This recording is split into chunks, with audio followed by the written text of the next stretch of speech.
Ésaïe, chapitre 46. Bel s'écroule, Nébo tombe. On met leurs idoles sur des animaux, sur des bêtes.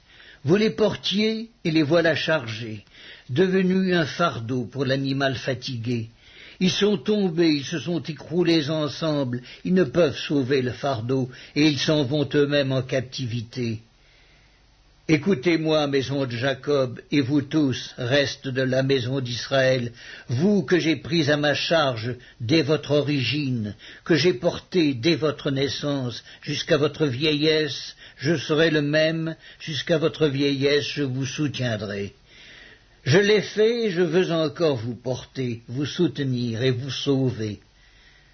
À qui me comparerez-vous pour le faire mon égal ? À qui me ferez-vous ressembler pour que nous soyons semblables? Ils versent l'or de leur bourse et pèsent l'argent à la balance. Ils paient un orfèvre pour qu'il en fasse un dieu, et ils adorent et se prosternent. Ils le portent, ils le chargent sur l'épaule, ils le mettent en place, et il y reste. Il ne bouge pas de sa place. Puis on crie vers lui, mais il ne répond pas. Il ne sauve pas de la détresse. Souvenez-vous de ces choses, et soyez des hommes. Pécheurs, rentrez en vous-même.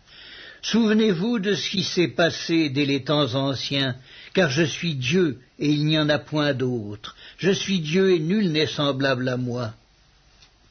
J'annonce dès le commencement ce qui doit arriver, et longtemps d'avance ce qui n'est pas encore accompli.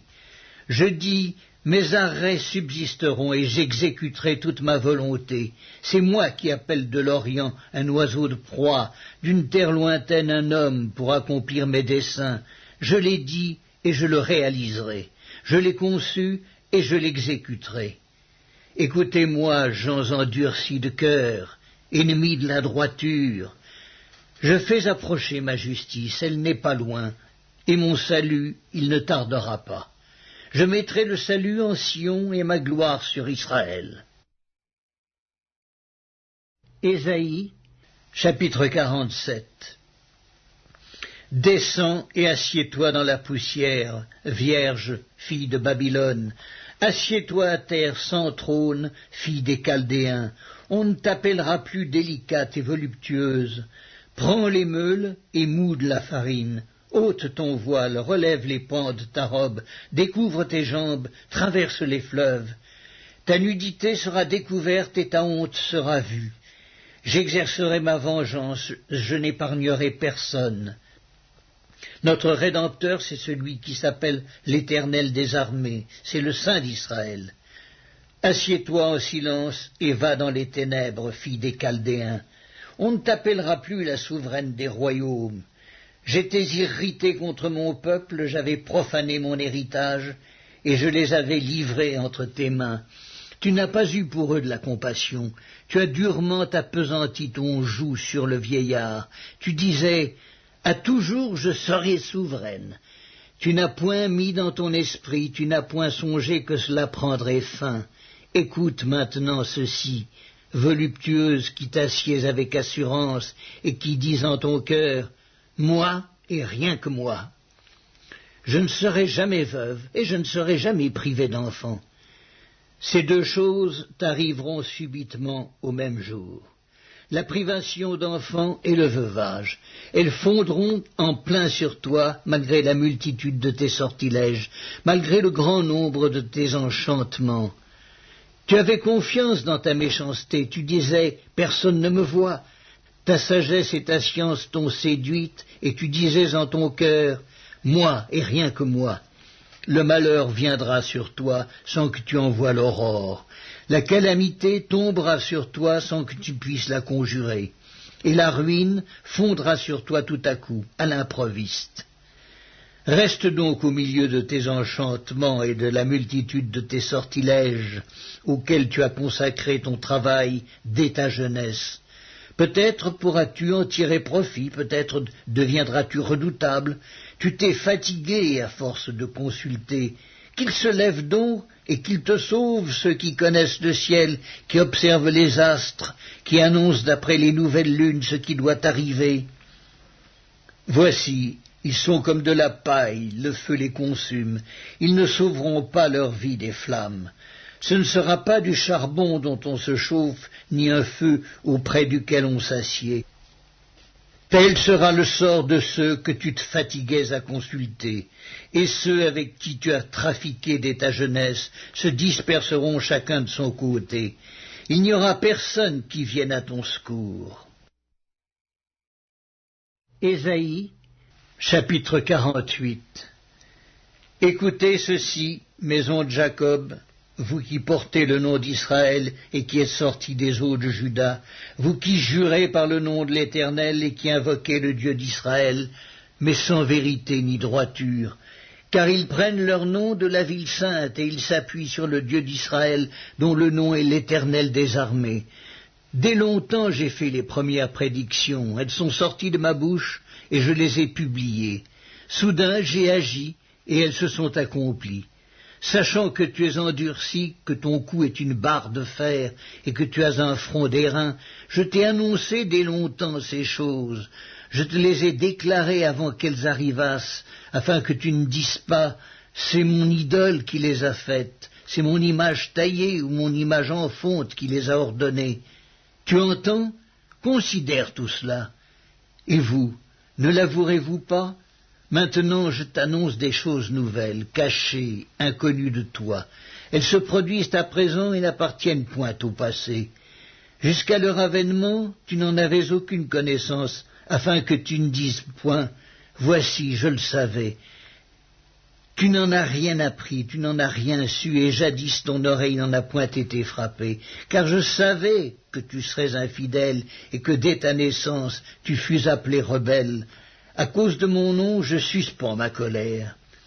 À cause de ma gloire, je me contiens envers toi pour ne pas t'exterminer. Je t'ai mis au creuset, mais non pour retirer de l'argent. Je t'ai éprouvé dans la fournaise de l'adversité. C'est pour l'amour de moi que je veux agir, car comment mon nom serait-il profané? Je ne donnerai pas ma gloire à un autre. Écoute-moi, Jacob, et toi, Israël, que j'ai appelé. C'est moi qui suis le premier, c'est aussi moi qui suis le dernier. Ma main a fondé la terre et ma droite a étendu les cieux. Je les appelle et aussitôt ils se présentent. Vous tous, assemblez-vous et écoutez. Qui d'entre eux a annoncé ces choses? Celui que l'Éternel aime exécutera sa volonté contre Babylone, et son bras s'appesantira sur les Chaldéens. Moi, j'ai parlé, et je l'ai appelé. Je l'ai fait venir, et son œuvre réussira. Approchez-vous de moi et écoutez. Dès le commencement, je n'ai point parlé en cachette. Dès l'origine de ces choses, j'ai été là. Et maintenant, le Seigneur, l'Éternel, m'a envoyé avec son esprit. Ainsi parle l'Éternel, ton Rédempteur, le Saint d'Israël. Moi, l'Éternel, ton Dieu, je t'instruis pour ton bien, je te conduis dans la voie que tu dois suivre. Oh, si tu étais attentif à mes commandements, ton bien-être serait comme un fleuve et ton bonheur comme les flots de la mer. Ta postérité serait comme le sable et les fruits de tes entrailles comme les grains de sable. Ton nom ne serait point effacé, anéanti devant moi. Sortez de Babylone, fuyez du milieu des Chaldéens. Avec une voix d'allégresse, annoncez-le, publiez-le, faites-le savoir jusqu'à l'extrémité de la terre. Dites, l'Éternel a racheté son serviteur Jacob, et ils n'auront pas soif dans les déserts où il les conduira. Il fera jaillir pour eux l'eau du rocher, il fendra le rocher, et l'eau coulera. Il n'y a point de paix pour les méchants, dit l'Éternel.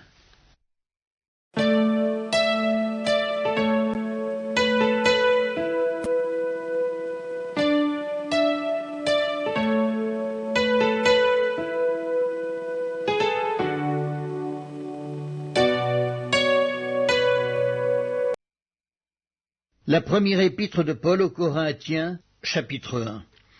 Paul, appelé à être apôtre de Jésus-Christ par la volonté de Dieu, et le frère Sosthène à l'Église de Dieu qui est à Corinthe, à ceux qui ont été sanctifiés en Jésus-Christ, appelés à être saints, et à tous ceux qui invoquent en quelque lieu que ce soit le nom de notre Seigneur Jésus-Christ, leur Seigneur et le nôtre, que la grâce et la paix vous soient données de la part de Dieu notre Père et du Seigneur Jésus-Christ. Je rends à mon Dieu de continuelles actions de grâce à votre sujet pour la grâce de Dieu qui vous a été accordée en Jésus-Christ. Car en lui vous avez été comblés de toutes les richesses qui concernent la parole et la connaissance, le témoignage de Christ ayant été solidement établi parmi vous, de sorte qu'il ne vous manque aucun don, dans l'attente où vous êtes de la manifestation de notre Seigneur Jésus-Christ. Il vous affermira aussi jusqu'à la fin, pour que vous soyez irréprochables au jour de notre Seigneur Jésus-Christ. Dieu est fidèle, lui qui vous a appelé à la communion de son Fils Jésus-Christ, notre Seigneur. Je vous exhorte, frères, par le nom de notre Seigneur Jésus-Christ, à tenir tous un même langage, à ne point avoir de division parmi vous, mais à être parfaitement unis dans un même esprit et dans un même sentiment. Car, mes frères, j'ai appris à votre sujet par les gens de Chloé qu'il y a des disputes au milieu de vous. Je veux dire que chacun de vous parle ainsi. Moi, je suis de Paul, et moi d'Apollos, et moi de Céphas, et moi de Christ.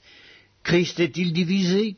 Paul a-t-il été crucifié pour vous, ou est-ce au nom de Paul que vous avez été baptisés? Je rends grâce à Dieu de ce que je n'ai baptisé aucun de vous, excepté Crispus et Gaius, afin que personne ne dise que vous avez été baptisés en mon nom. J'ai encore baptisé la famille de Stéphanas. Du reste, je ne sache pas que j'ai baptisé quelque autre personne. Ce n'est pas pour baptiser que Christ m'a envoyé, c'est pour annoncer l'Évangile, et cela sans la sagesse du langage, afin que la croix de Christ ne soit pas rendue vaine. Car la prédication de la croix est une folie pour ceux qui périssent, mais pour nous qui sommes sauvés, elle est une puissance de Dieu. Aussi est-il écrit, je détruirai la sagesse des sages, et j'anéantirai l'intelligence des intelligents. Où est le sage? Où est le scribe? Où est le disputeur du siècle? Dieu n'a-t-il pas convaincu de folie la sagesse du monde? Car puisque le monde avec sa sagesse n'a point connu Dieu dans la sagesse de Dieu, il a plu à Dieu de sauver les croyants par la folie de la prédication. Les Juifs demandent des miracles et les Grecs cherchent la sagesse. Nous prêchons Christ crucifié. Scandale pour les Juifs et folie pour les païens, mais puissance de Dieu et sagesse de Dieu pour ceux qui sont appelés tant Juifs que Grecs. Car la folie de Dieu est plus sage que les hommes, et la faiblesse de Dieu est plus forte que les hommes.